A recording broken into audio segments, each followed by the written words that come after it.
Shalom Bapak Ibu, Saudara yang terkasih dalam Tuhan. Pagi hari ini renungan kita bertemakan sukacita melihat pertobatan berdasarkan Lukas 15. Bapak Ibu Saudara, setiap orang rindu bersukacita, tetapi banyak orang meletakkannya di tempat yang salah, di harta, di keberhasilan, di anak, atau lain-lainnya. Yang semuanya itu Tuhan janjikan ditambahkan bagi orang yang mengerjakan hati Tuhan. Tentang sukacita, Yesus mengajarkan ada sukacita yang besar di surga, yaitu saat satu orang bertobat dari dosa. Orang berdosa bertobat. Lewat tema ini, sukacita melihat pertobatan berdasarkan Lukas 15, ada 3 hal perenungan yang rindu saya bagikan bagi kita semua. Hal yang pertama adalah sukacita melihat pertobatan itu berbicara tentang sukacita sejati, sukacita kekal yang selaras dengan hati Allah. Di dalam Lukas 15, dalam satu pasal yang sama, Allah memberikan 3 perumpamaan sekaligus. Di sana berbicara domba yang hilang, dirham yang hilang, anak yang hilang, yang ditemukan kembali. Perumpamaan ini menggambarkan ungkapan hati Allah yang penuh sukacita dan saat melihat orang berdosa bertobat.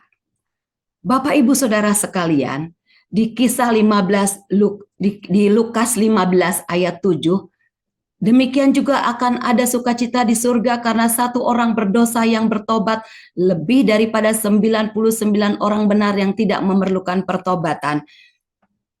Ayat ini mengungkapkan hati Allah yang penuh sukacita saat melihat satu orang berdosa bertobat. Ditinggalkan 99 orang benar untuk menyelamatkan satu orang berdosa. Allah peduli pada yang hilang. Dia mencarinya. Penting bagi Allah melihat orang berdosa bertobat. Sukacitanya penuh melihat pertobatan. Bapak Ibu Saudara, kita dipanggil untuk memiliki hati yang sama. Kita bersukacita melihat orang berdosa bertobat, melebihi dari sukacita kita yang lain, melebihi dari sukacita yang bisa disebutkan, yang bisa dicari banyak orang. Melihat pertobatan sama dengan Allah melihat orang bertobat. Lalu yang kedua, kita lihat yang kedua.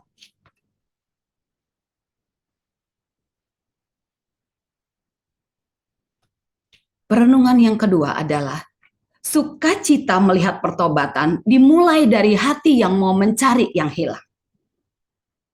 Lukas 15 ayat 4. Siapakah di antara kamu yang mempunyai 100 ekor domba dan jikalau ia kehilangan seekor di antaranya tidak meninggalkan yang 99 di padang gurun dan pergi mencari yang sesat itu sampai menemukannya. Di ayat ini ada kata meninggalkan, ada kata mencari, ada kata sampai menemukan. Artinya usaha maksimal. Sukacita melihat pertobatan itu tidak pasif. Sukacita melihat pertobatan itu aktif mengejar. Saya punya kesaksian sedikit. Ada kesempatan pada waktu kami mendapat reward dari asuransi, saya dan Pak Oscar berangkat ke Jepang. Kami dalam satu trip itu ada acara pergi ke satu distrik perbelanjaan yang terbesar, kurang lebih 600 meter pertokoannya itu, dan ribuan orang ada di sana. Singkat cerita, hendak menuju kepada bis, itu sudah hampir malam, Pak Oscar baru menyadari tasnya tidak ada. Bapak Ibu, Pak Oscar langsung berkata bahwa saya akan mencarinya. Pada waktu pergi itu saya melihat bahwa Pak Oscar dengan daya upaya terbaik, target bertemu. lalu pulang dari kerumunan itu. Saya lihat bahwa Pak Oskar harus melawan arus karena sudah malam, orang-orang mulai keluar dari pusat distrik pertokoan itu. Jadi Pak Oskar harus melawan arus. Saya melihat bahwa Pak Oskar terpontang-panting begitu untuk mencari yang hilang itu. Lalu waktu kembali, singkat cerita waktu kembali, saya melihat begitu cerianya karena yang dicarinya ketemu, lalu terus-menerus memperkatakannya, karena saking senangnya bertemu dengan yang hilang. Sukacita melihat pertobatan itu aktif mengejar yang terhilang.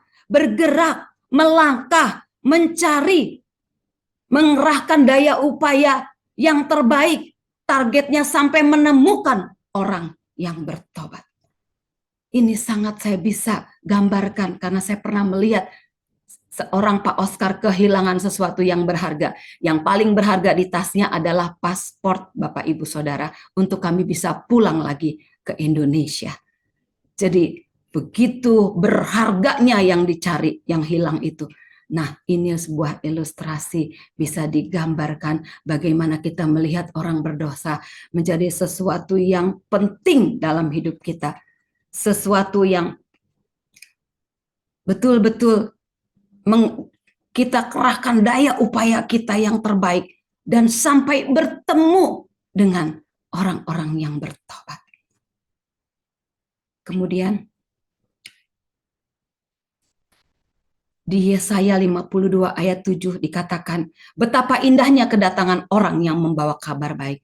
Bapak, Ibu, Saudara, Allah mau kita menjadi rekan sekerjanya dalam mengabarkan Injil.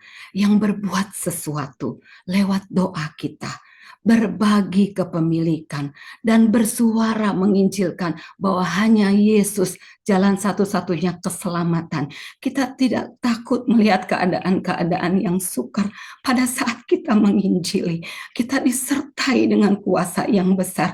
Allah pro kepada orang-orang yang menginjili. Mungkin pada waktu engkau menginjili, engkau mengalami penolakan. Pada waktu engkau menginjili, engkau harus menginvestasikan banyak hal. Mungkin waktumu, kesukaanmu, mungkin zona nyamanmu. Karena tidak mungkin orang menginjili hanya berbicara di tempat. Dia harus pergi, dia harus menunjukkan kasih, dia harus berbagi kepemilikan.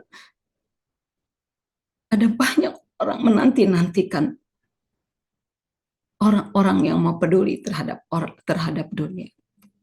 Dunia menantikan kedatangan pembawa kabar baik, kabar keselamatan. Di keluarga kita, di pekerjaan kita, di kampus kita, dimanapun Tuhan tempatan kita. Kita pasti bertemu dengan orang-orang yang Tuhan cari. Orang-orang yang Tuhan mau dibawa kepada Tuhan lewat hidup kita. Kita terlibat, kita menjadi pelaku untuk mengerjakan apa yang menjadi sukacitanya Tuhan. Yang terakhir, sukacita itu dilahirkan oleh kasih dan belas kasihan. Lukas 15 ayat 20. Ketika ia masih jauh, ayahnya telah melihat dia, lalu tergeraklah hatinya oleh belas kasihan. Ayahnya itu berlari mendapatkan dia. Ayahnya itu berlari mendapatkan dia. Kalau dilihat dari perbuatannya, mungkin ayahnya tidak perlu berlari. Mungkin ayahnya perlu tunggu di tempat dan membuat tangannya di pinggang. Lalu marah dan mulai mengungkapkan kekecewaan. Tapi bukan demikian yang dilakukan ayahnya. Dia melakukan satu sikap yang berbeda dengan kebanyakan orang yang mendapatkan perlakuan yang mengecewakan. Dia memiliki pandangan yang berbeda. Dia melihat bahwa yang hilang oleh karena memilih pergi dan berbuat dosa sudah datang kembali untuk memilih bertobat. Bapak, Ibu, Saudaraku yang terkasih dalam Tuhan, pertobatan yang sejati lahir dari pengalaman dikasihi, bukan hanya rasa bersalah. Tidak sedikit orang mudah menghakimi orang yang berdosa atau orang yang bersalah, bahkan sampai menyakiti hatinya. Bapak, Ibu, Saudaraku yang terkasih dalam Tuhan, kita punya alasan mengasihi orang berdosa, yaitu dengan kasih Allah yang pernah kita terima. Sebab saat kita tidak pantaslah, Allah mengasihi dan menyelamatkan kita. dari dosa. Sukacita datang dari kasih tanpa syarat, bukan penghakiman. Sebagai penutup, Yohanes 15 ayat 11. Semuanya itu kukatakan kepadamu, supaya sukacitaku ada di dalam kamu, dan sukacitamu menjadi penuh. Biarlah sukacita Tuhan penuh dalam hidup setiap kita. Sukacita yang bukan dari dunia ini, tetapi saat kita menyaksikan orang-orang bertobat, orang-orang berdosa bertobat, dan kembali kepada Allah. Mari kita secara aktif mengerjakan sukacita yang selaras dengan hati Allah. Sukacita melihat pertobatan. Hati kita dipenuhi dengan hati yang berbelas kasihan dan bukan penghakiman. Mari kita datang pada Tuhan.